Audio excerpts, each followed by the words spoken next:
Bonjour tout le monde, je vous souhaite la bienvenue à cette nouvelle séance organisée par Shub Language Academy en partenariat avec le French House Jaipur pour notre Sunday Speaking Series, dire dimanche d'idées, de rire et d'échanges parce que les plus belles idées naissent du dialogue. Aujourd'hui, le thème s'intitule La cuisine en lot, une pratique durable ou une simple tendance. Ça peut aussi, on peut l'appeler même batch cooking en français comme on dit.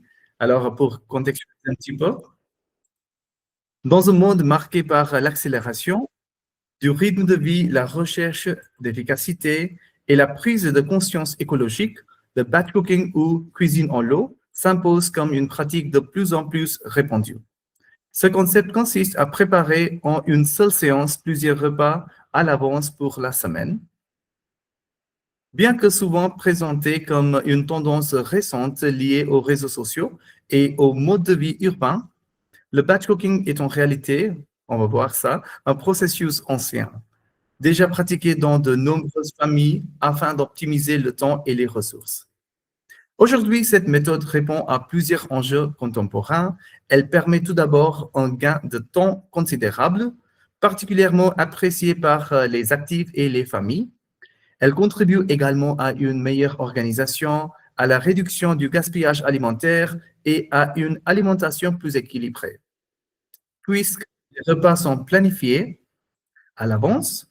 De plus, dans un contexte de préoccupation environnementale croissante, la cuisine en lot peut être perçue comme un geste responsable, favorisant une consommation raisonnée.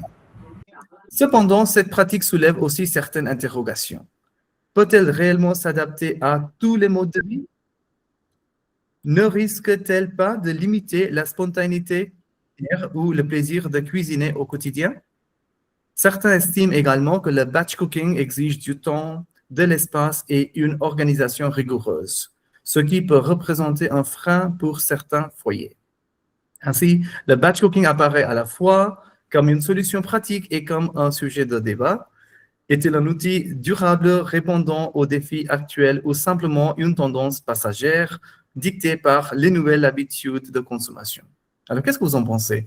Est-ce que vous avez déjà entendu parler de ce terme, le batch cooking, la cuisine en lot? Alors, si vous avez des choses à partager, allez-y, je vous passe la parole. Qu'est-ce que vous en pensez? Quelle est votre opinion? Est-ce que vous pratiquez cette approche? Est-ce que vous avez cette tendance chez vous? Excusez-moi, Jayavardhan, est-ce que c'est cuisiner en lot, cela veut dire cuisiner des différents plats ensemble? Oui, oui, oui, voilà. En fait, je vous explique un petit peu. Je vais partager la définition de ce concept et puis on va démarrer la séance. Alors, le batch cooking est globalement une pratique, on peut dire, éco-responsable. Mais qu'est-ce qui se passe? Je vous explique le terme. En fait, quand on parle de batch cooking, le batch cooking ou la cuisine en lot est une méthode d'organisation culinaire qui consiste à préparer à l'avance. Alors, on est en train de préparer tous les repas en avance en une seule séance. Voilà, vous allez vous mettre et puis dans, je dirais, en 2 heures, en 3 heures, vous allez tout préparer pour la semaine. Plusieurs repas ou éléments de repas destinés à être consommés sur plusieurs jours. Cette pratique, ce dont on parle, repose sur la planification des menus, la cuisson en grande quantité et la conservation adaptée des aliments. Ça peut être réfrigération ou congélation afin de gagner du temps au quotidien tout en mangeant de façon équilibrée. Alors, c'est l'idée derrière ça. Est-ce que c'est clair pour vous? Si vous voulez dire quelque chose, voilà, je vois Purnima, vous avez quelque chose à dire? Allez-y, je vous passe la parole, Purnima. Oui, bonjour, monsieur, bonjour à tous. Bonjour. Ici, à mon avis, cuisine en lot aussi appelle batch cooking et il s'agit d'une méthode qui consiste à préparer plusieurs repas à l'avance, comme on a déjà discuté. Ici, il y a quelques avantages on peut trouver. Elle permet de gagner le temps et si l'on cuisine une seule fois pour plusieurs jours, on évite de passer du temps en cuisine tous les soirs. Deuxième point, je voudrais mentionner, c'est qu'elles permettent de réduire le gaspillage alimentaire car on a acheté seulement ce on a besoin. Enfin, on peut économiser l'argent et on peut profiter de ce temps pour bien-être de notre santé en faisant de la yoga et d'autres choses. D'autre côté, ici, quelques points négatifs sur le même sujet. Par contre, la cuisine en lotte, ce n'est pas bon pour la santé. Et parfois, les gens, ils n'aiment pas manger la nourriture qui était préparée plusieurs jours avant. Comme on dit, il ne faut pas mettre tout le monde dans le même panier. C'est pourquoi certaines personnes y trouvent leur compte, tandis que d'autres préfèrent cuisiner un jour le jour. Oui, monsieur. À mon avis, personnellement, je préférais cuisiner chaque jour parce que c'est très frais et c'est bon pour la santé. Oui, même quand il n'y a pas de temps, on pouvait penser d'adapter cette méthode. Merci pour m'avoir écouté. Très bien, parfait. Merci beaucoup, Purnima. Alors, vous avez soulevé la grande question, surtout chez les gens qui préparent les repas à la maison, mais on va dire plutôt les femmes, parce qu'elles se posent la grande question le soir ou tous les jours. Que préparer ce soir? Qu'est-ce qu'il faut préparer? Parce qu'après, on se dit, moi, je vais mettre tout mon temps pour préparer quelque chose. Alors, je ne suis pas très sûr qu'est-ce qu'on va manger ce soir. Et donc, c'est la grande question qui se pose tout le temps. Alors, oui, c'est vrai. Donc, comment économiser son temps en préparant tous les repas bien en avance? Et donc, peut-être, on peut dire un dimanche ou tous les dimanches, ce qui peut être fait, c'est qu'on peut mettre 3 heures à la suite et puis on peut les mettre pour préparer quelque chose lié bien sûr au repas de la semaine. Et puis ça nous fait gagner du temps et puis on peut mettre ce temps pour pratiquer, comme vous avez dit, Purnima, du yoga. On peut faire d'autres activités de loisirs qui peuvent vraiment nous égayer et qui peuvent vraiment agrémenter notre quotidien aussi. Très bien sûr, c'est important. Voilà, merci. Je vous passe la parole, Kashmira. Allez-y, on vous écoute. Oui, bonjour tout le monde. C'est une question très polémique. Est-ce qu'on doit préparer des choses en avance et mettre dans le frigo ou on doit préparer tous les jours, au jour le jour? Il y a des avantages et des désavantages. Dans les pays étrangers, ce que j'ai observé, j'ai remarqué, c'est que presque tout le monde, toutes les femmes, ils préparent le repas en avance et mettent dans le frigo parce que c'est toujours les jours de la semaine sont toujours surchargés. Donc, il n'y a pas de temps et surtout avec des enfants, c'est très difficile. Sinon, on ne peut pas commander, comme ici en Inde, on peut commander les dabbas. C'est un peu difficile à l'étranger et tous les jours, on ne peut pas manger au restaurant. Ce n'est pas bon c'est mauvais pour la santé. De plus, c'est trop cher. Donc, ce que j'ai observé chez ma soeur, mais chez mes amis, elle prépare pour 3-4 jours et met dans le frigo. Mais ici en Inde, on dit concept en français. Ce concept n'est pas applicable parce que on n'a pas ce concept de préparer en avance et mettre dans le frigo. Quand même, il y a des personnes qui font ça. Mais il y a cuisinières, il y a des domestiques. On peut prendre le service des domestiques ou même quelques aides. Ici, tout le monde, pas tout le monde, mais pas mal de personnes habitent dans une famille élargie. Donc, il y a des belles-mères et belles-sœurs. Il y a pas mal de personnes qui peuvent préparer la cuisine tous les jours. Et l'idée de préparer un lot et mettre dans le frigo n'est pas conceivable.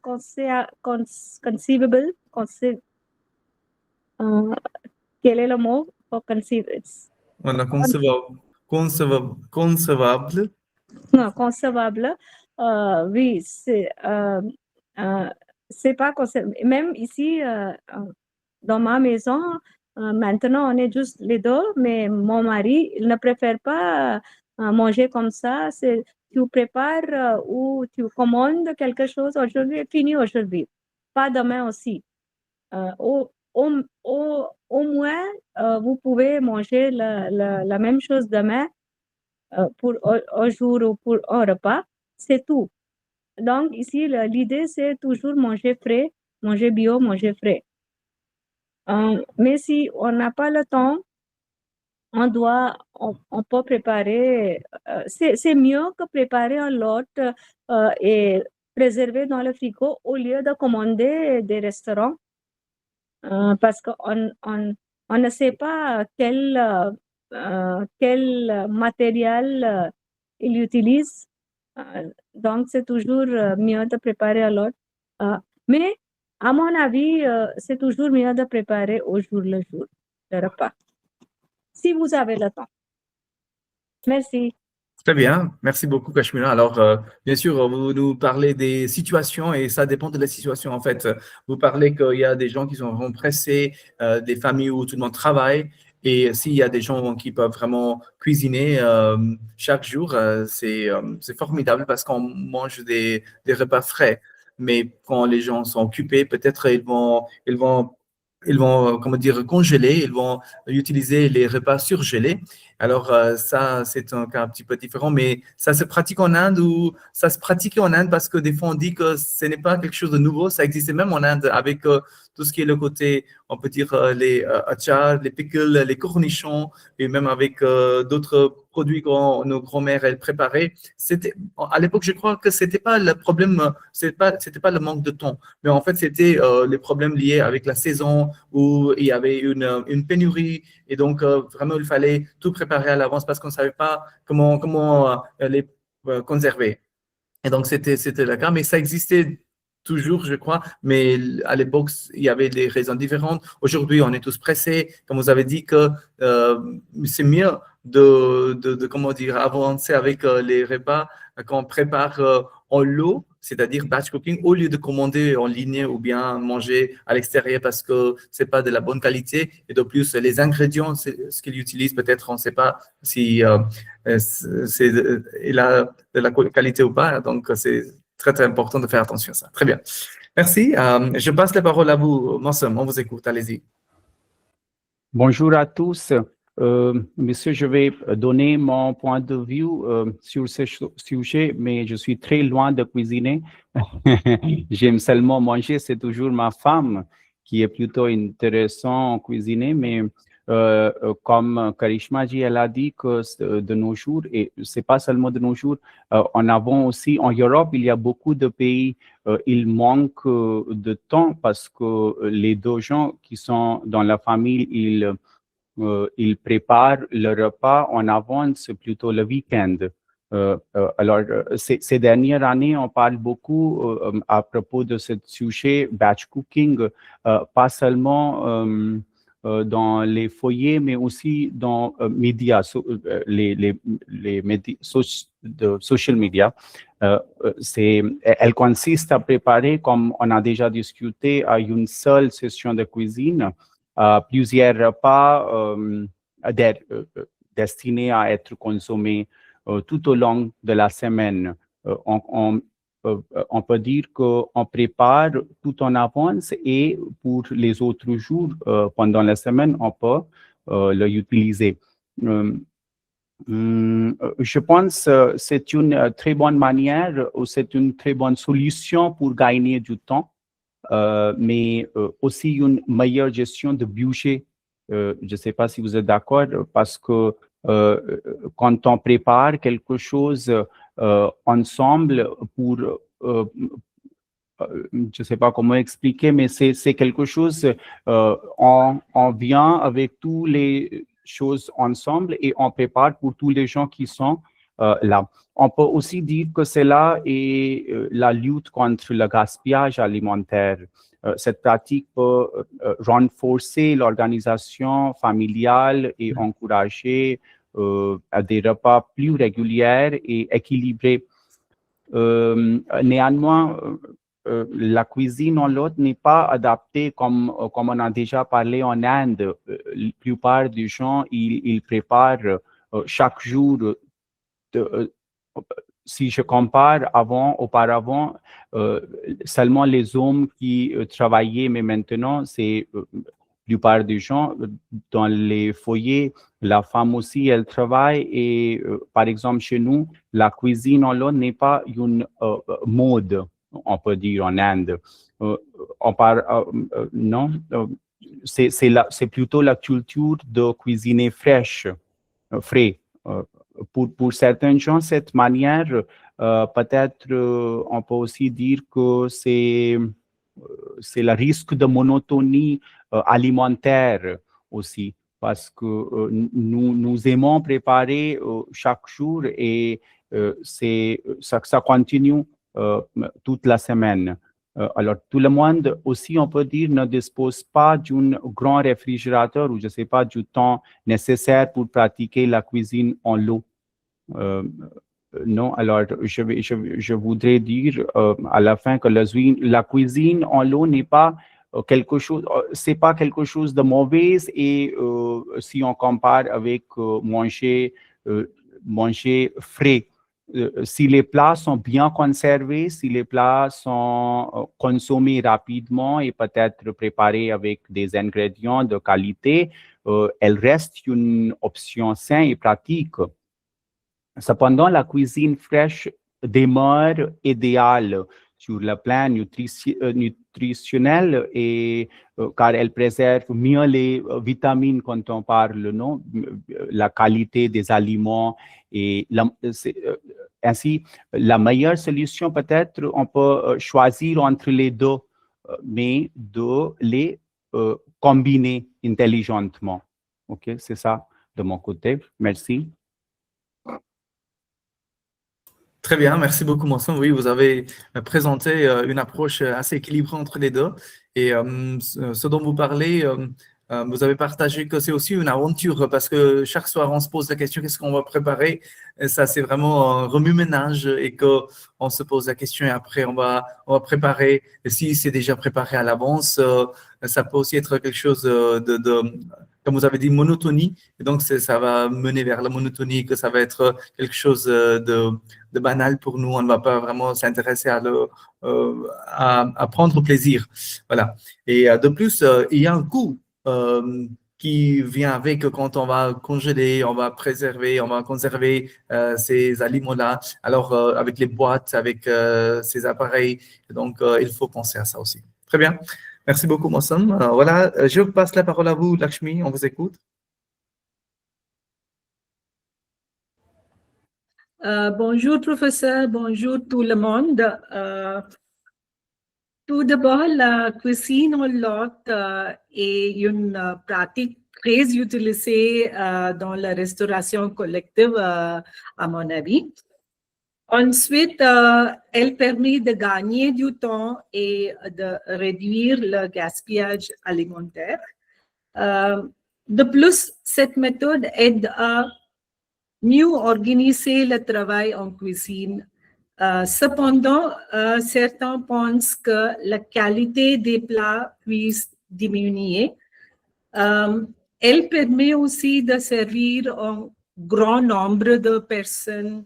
De plus, elle peut réduire le coût de production.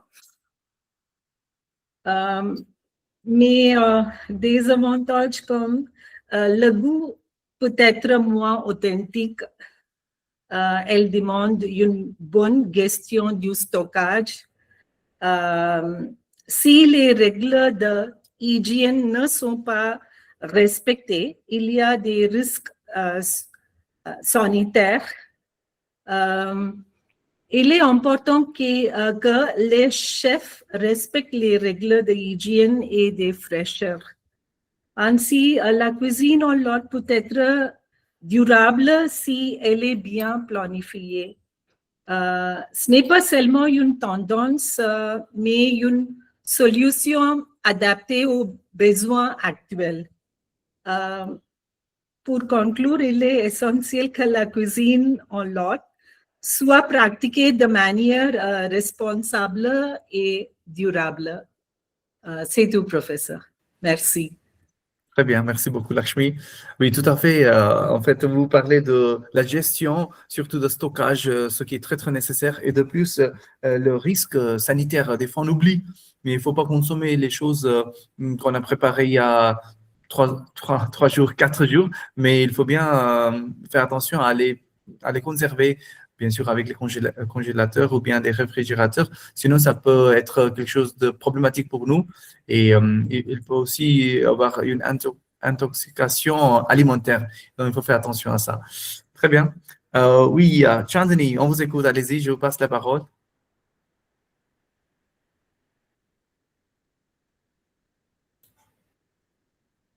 Oui, Chandni? Voilà. OK. Ce que je... Oui, je Oui? suis désolée. C'est pas grave. Allez-y. Bonjour. Oui, bonjour. Bonjour, monsieur. Bonjour à tous.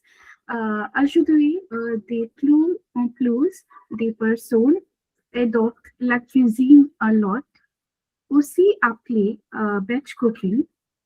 Cette pratique consiste à préparer plusieurs repas à l'avance pour toute la semaine. Mais la question se pose, il s'agit d'une pratique durable ou simplement d'une tendance passagère. Oui, tout d'abord, la cuisine en lot présente de nombreux avantages. Elle permet de gagner du temps au quotidien, surtout pour la personne qui travaille. Comme le dit que dans l'expression, le temps, c'est de l'argent.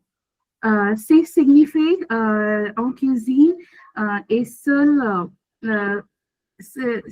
signifie le temps comme l'argent, mais en cuisine seule fois pour plusieurs jours, on évite le stress des repas improvisés.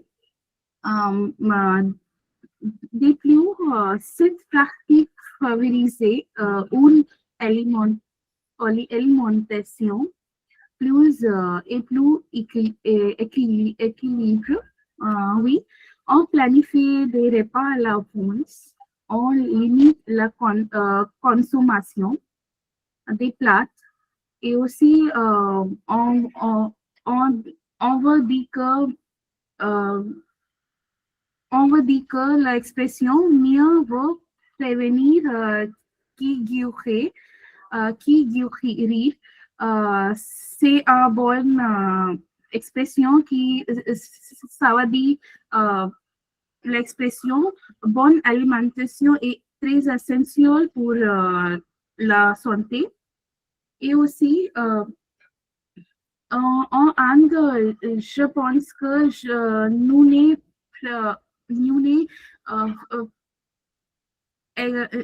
ne suis pas agréable pour cette batch cooking parce que ici,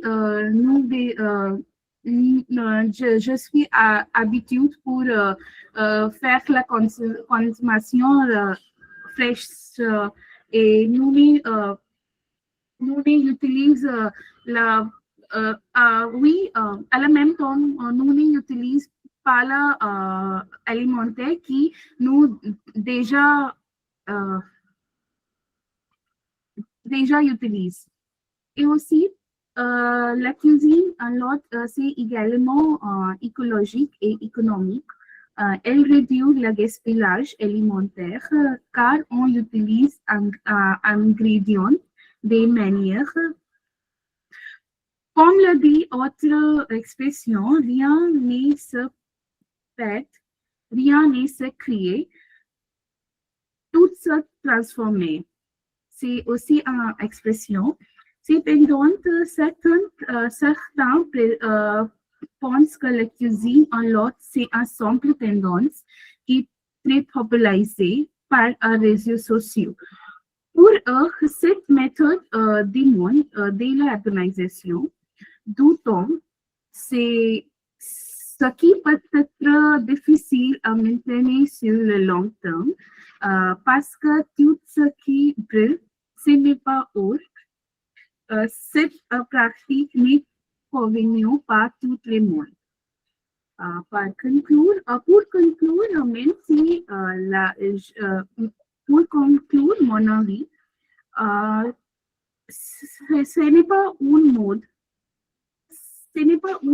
mais une habitude qui est intelligente, qui peut améliorer notre qualité de la vie.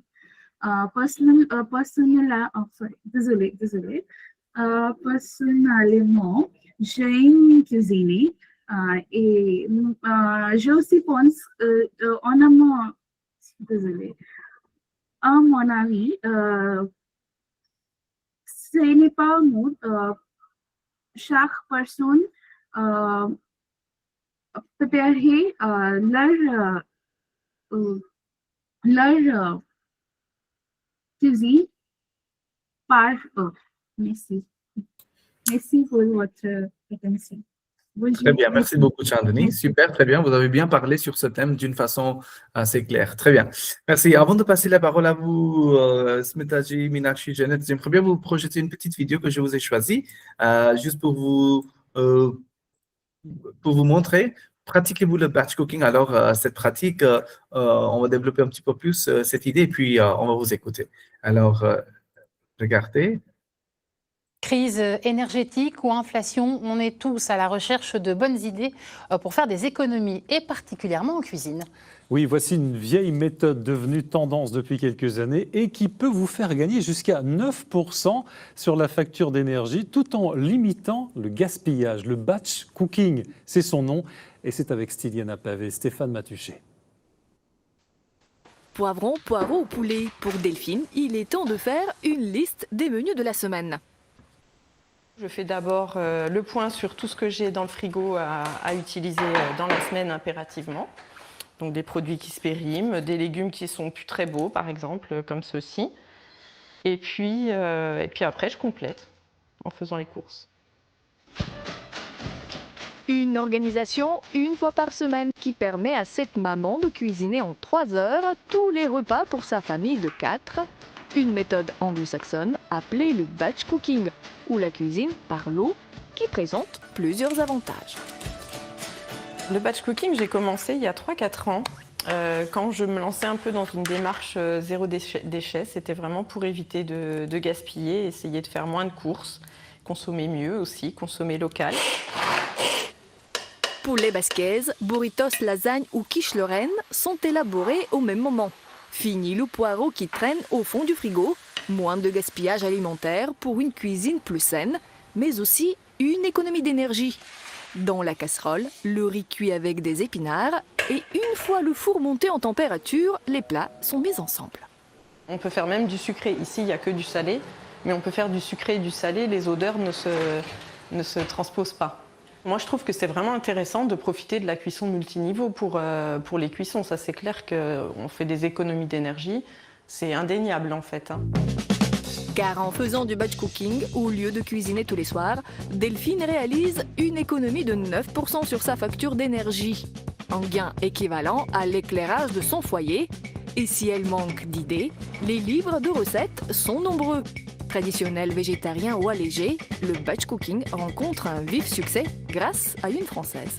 Depuis 2018, j'ai écrit en tout 6 livres de batch cooking. Alors le premier tome de mon livre, En 2 heures je cuisine pour toute la semaine, il a été traduit en 6 langues. Donc à ma connaissance en anglais, en néerlandais, en allemand, en espagnol, en russe et puis la version aussi américaine. Tu mets de la mozza dans 2, tu vas mettre les... Pratique et surtout économique. Cette façon de cuisiner, Delphine la partage avec ses amis comme Aurélie. Pour elle, cette technique n'est pas tout à fait nouvelle.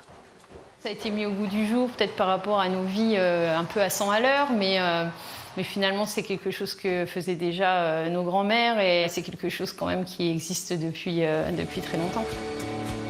Réduire les emballages jetables, éviter de gaspiller ou consommer moins d'énergie. Voici quelques bonnes raisons d'essayer de cuisiner par l'eau. Voilà, on nous a donné des raisons pour cuisiner par l'eau, en l'eau. Voilà. Et donc, vous avez vu qu'il y a aussi des aspects positifs, ce dont elle a parlé que c'est vers le zéro déchet, et aussi consommer mieux et consommer local. Alors, ça, c'est bien. Et puis aussi, on peut cuisiner tout ce qui est le côté sucré, le côté salé en même temps et qu'il y a pas, enfin, les odeurs ne se transposent pas non plus. Voilà. Et donc, on peut vraiment économiser non seulement le côté financier, mais aussi on peut trouver le gain du temps aussi pour préparer plusieurs repas en même temps. Très bien, oui, allez-y, je vous passe la parole, Smitaji, on vous écoute. Bonjour tout le monde. D'abord, je voudrais souhaiter Purnima félicitations et bonne continuation et bonne chance pour les projets à l'avenir. À mon avis sur ce sujet, je pense que je n'aime pas la cuisine à l'autre parce que maintenant, à cause de la I forget the word, global warming, Le réchauffement. le réchauffement global, il est très difficile d'acheter les produits alimentaires pour préparer parce que il y a quelques années, nos grands-mères et nos mères, il a préservé le riz et les autres grains pour toute l'année. Mais maintenant, c'est très difficile à cause de la réchauffement global et aussi, je pense que la qualité qu'on achète, il n'est pas très bon. Et aussi, dans la même ligne, je pense que commander tous les jours ou 3 fois par semaine, ce n'est pas une bonne idée parce que on ne sait pas la qualité et les légumes qu'on utilise. Et pour la santé aussi, je pense que c'est bon pour consommer les choses qui sont frais. Mais quand vous n'avez pas le temps et quand tous les deux, la femme et le mari, ils travaillent comme à l'étranger, ça marche là. Mais je pense que si vous avez la chance, c'est bon toujours pour cuisiner chaque jour. Merci pour votre attention. Oui, très bien, absolument. Si on a du temps, il faut le faire. Et comme vous avez dit, qu'à cause des règlements climatiques, voilà, il y a beaucoup qui se préparent d'une façon négative. Alors, surtout avec les ingrédients, ce qu'on on trouve dans ces plats déjà préparés, ce qu'on va commander, peut-être c'est pas bien pour la santé non plus. Alors, vous dites que prendre plaisir quand on prépare sa cuisine, ça c'est bien aussi. Voilà, très bien, merci beaucoup Smitaji. Je passe la parole à vous, Janet, on vous écoute. Oui, bonjour monsieur, bonjour tout le monde et félicitations pour Nima pour vos réussites dans l'examen de B2. D'accord, je suis absolument d'accord avec Smitaji parce que ces jours-ci, il y a beaucoup de choses qui n'est pas mieux dans la qualité. Donc, j'ai noté quelques points avec quelques recherches ici. Par exemple, il y a une règle 3D. Dans la première de, manger dans 2 heures est très important. Dans la deuxième il est important que les produits doivent rester dans le frigo pour environ 2 jours. Et après ça, congeler les produits en 2 mois. Donc, les règles de préservation est entièrement importante parce que ces jours-ci, la qualité des produits n'est pas mieux. Et quand je entre dans ma cuisine, j'en ai marre quelle est la préparation que je prépare aujourd'hui, mais en même temps, je recherche beaucoup pour réduire les problèmes en ce qui concerne avec l'inflation ou crise énergique. Par exemple, ces jours-ci, aujourd'hui, je recherche qu'il y a beaucoup d'épiceries dans notre cuisine, comme le turmeric ou l'ail ou l'épinard, qui est bon pour la santé, pour réduire les problèmes, non seulement pour réduire le problème avec l'inflation, mais aussi pour les problèmes qui est très qui va créer beaucoup de troubles dans la santé physique comme les cancers.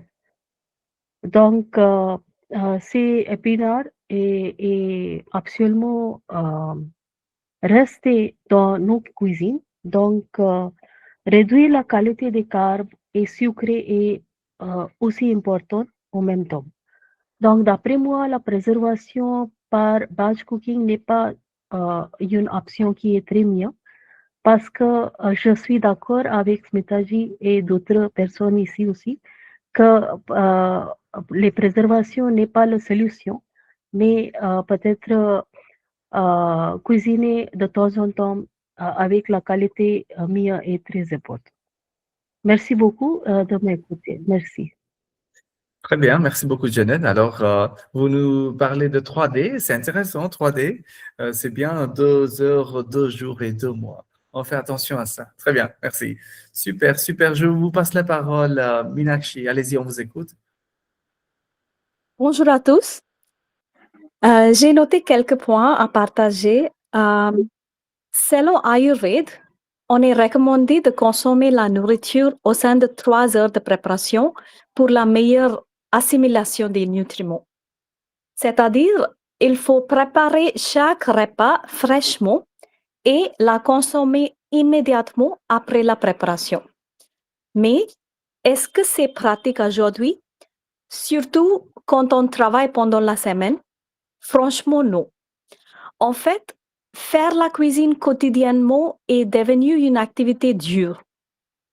Alors, qu'est-ce qu'on fait pour mitiguer le stress pendant la semaine? Cuisiner en lot ou batch cooking. Couper les légumes, préparer les bases de curry, les sauces, etc. pour que cela facilite une rapide mise en place, surtout pendant les matins, et faire les boîtes à déjeuner. À mon avis, il vaut mieux de cuisiner en lot pendant le week-end que commander les repas via les applis mobiles ou de manger les fast-food qu'on fasse très fréquemment. Cela nous rassure qu'on soit capable de préparer un repas sans beaucoup d'efforts et fait en sorte qu'on mange sain. C'est mon avis personnel. Merci beaucoup. Très bien, parfait. Merci beaucoup, Meenakshi. Absolument. Vous nous avez transporté dans une période où l'Ayurveda nous préconisait, disait comment dire, des règles très claires et strictes pour vraiment rester en bonne santé, mais bien sûr, avec la mondialisation et on a parlé du réchauffement climatique, des règlements climatiques, tout est bouleversé. Et comment s'en sortir tout en gardant sa santé en bon état, ça c'est important. Très bien, merci beaucoup, Meenakshi. Voilà, je vois Somdaji, allez-y, je vous passe la parole.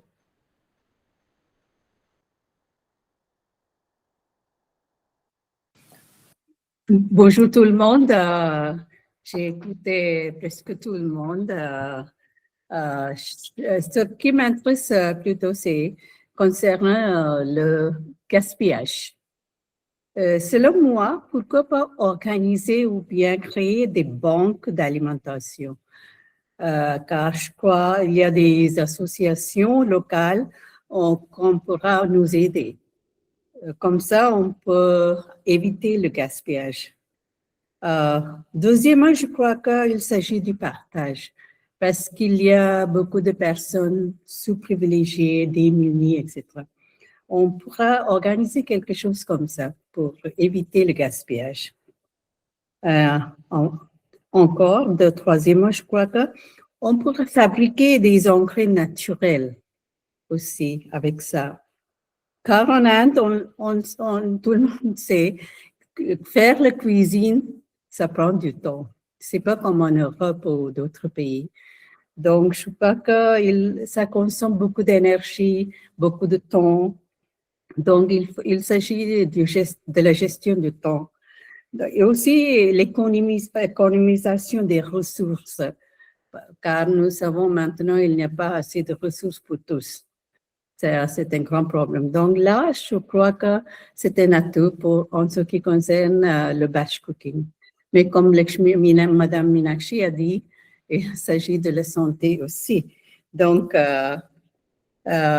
aussi, on peut, quand j'ai parlé de l'économisation des ressources, on sait, quand on fait le batch cooking, on pourra, par exemple, économiser des produits d'alimentation comme l'huile, du sel, c'est bon pour la santé aussi, des épices, etc.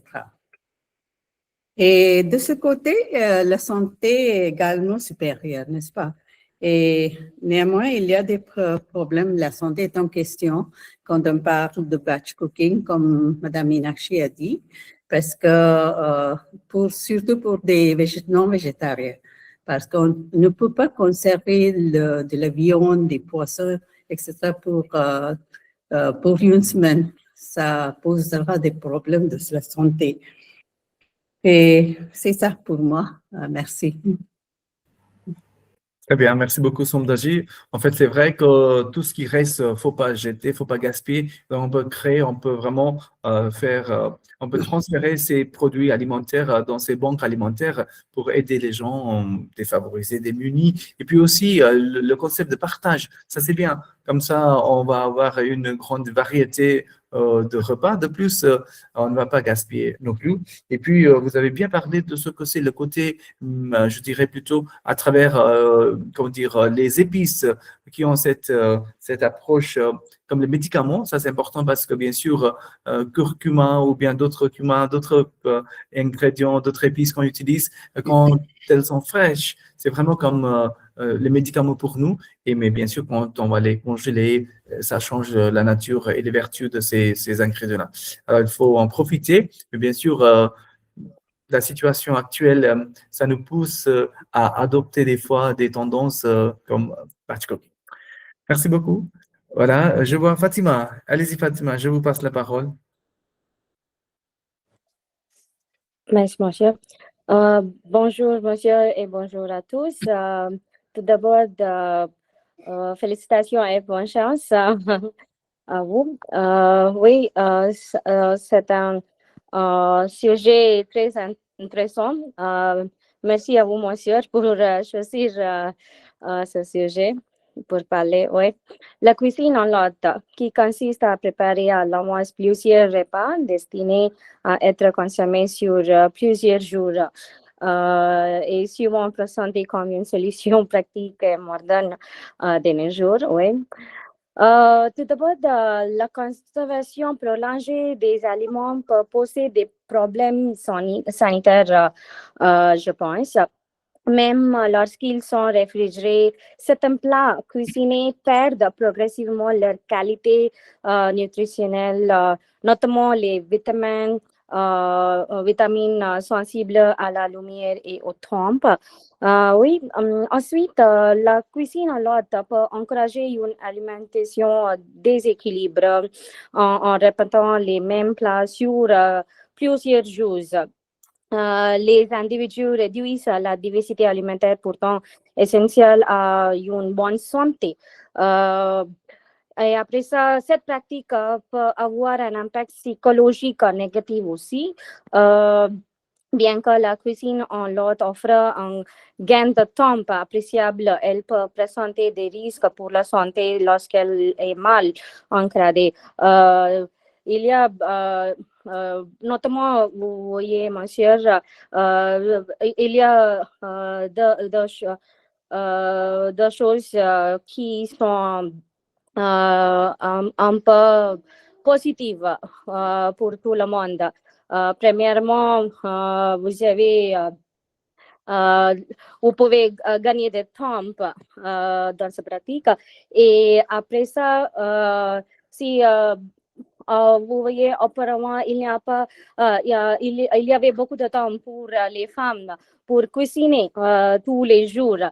Mais maintenant, de nos jours, il n'y a pas de temps pour les femmes, notamment pour faire de cuisine, parce que tout le monde, presque toutes les femmes, aujourd'hui, elles travaillent beaucoup. Donc, cette pratique, peut-être, c'est le meilleur pour elles, vraiment.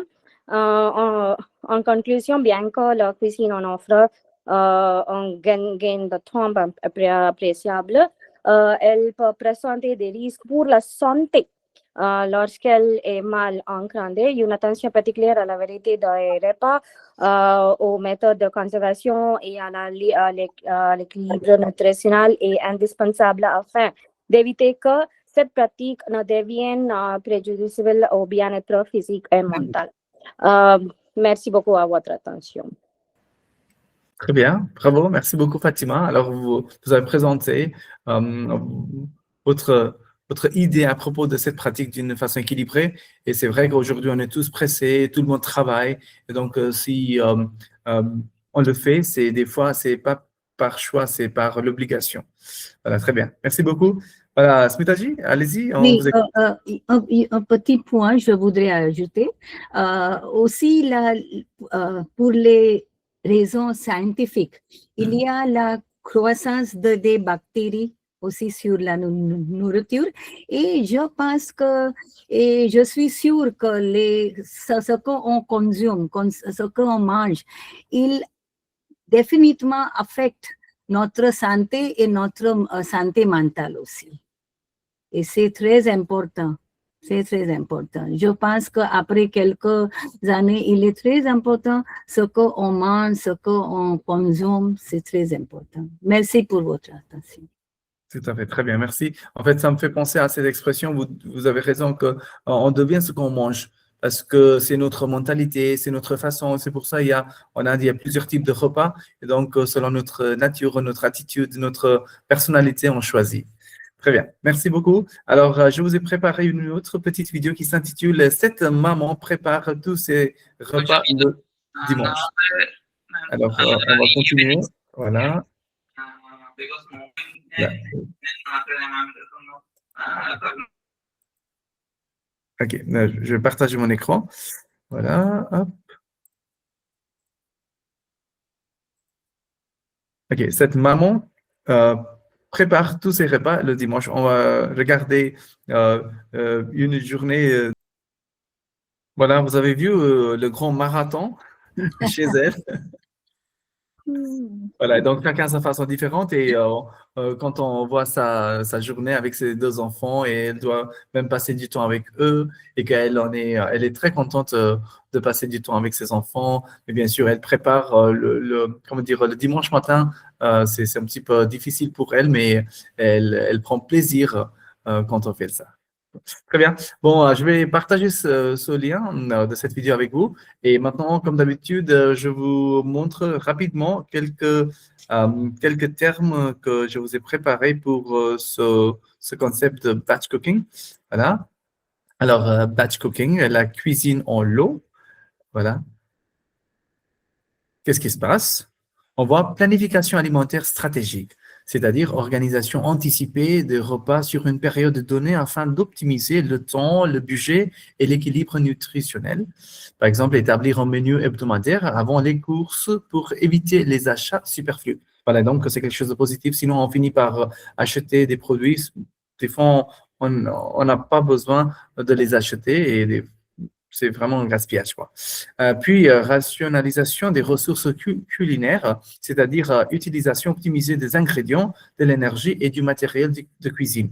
Par exemple, cuire plusieurs plats au four en une seule fois pour réduire la consommation d'électricité. On a vu dans la première vidéo qu'il y avait cette dame qui mettait tout ce qui était le côté salé, sucré en même temps dans le four et donc il y avait même les odeurs ne se transposaient pas et donc c'était pas un problème pour elle. Puis, mutualisation des préparations, préparation de base commune servant à plusieurs recettes, c'est-à-dire des légumes rôtis utilisés dans une salade, une quiche et un plat de pâtes. Voilà. Et puis, standardisation des procédés culinaires, c'est-à-dire adoption de méthodes répétables pour améliorer l'efficacité et la régularité de repas. Par exemple, au début, on a vu que cette maman qui s'implique pour faire plusieurs repas en même temps, avant, elle prenait beaucoup de temps, mais petit à petit, elle a compris le processus. Alors, ou bien suivre un schéma fixe chaque dimanche pour la cuisson, le stockage et l'étiquetage. L'étiquetage, voilà.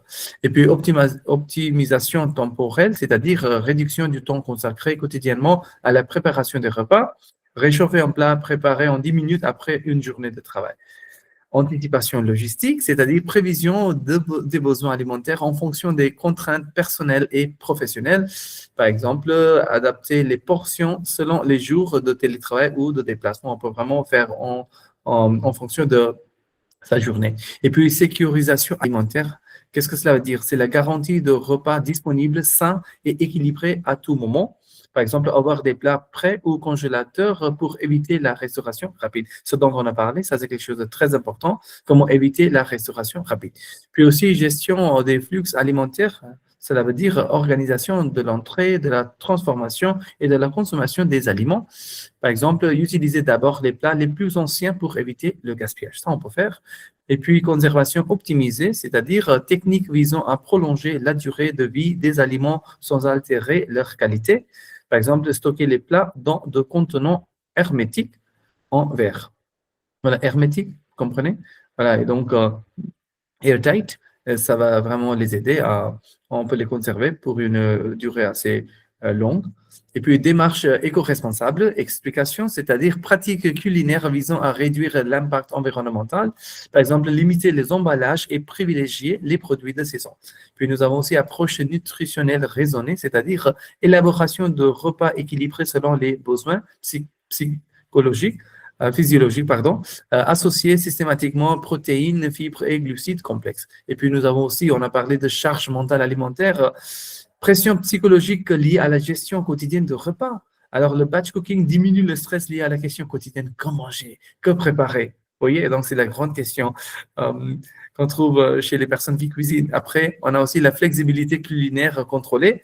C'est la capacité à varier les repas à partir de préparations anticipées. Par exemple, transformer une base de légumes en soupe, en gratin ou en plat sauté. Et puis, prévisibilité organisationnelle, c'est-à-dire stabilité dans l'organisation des repas et du temps. Savoir à l'avance ce qui sera consommé chaque jour de la semaine.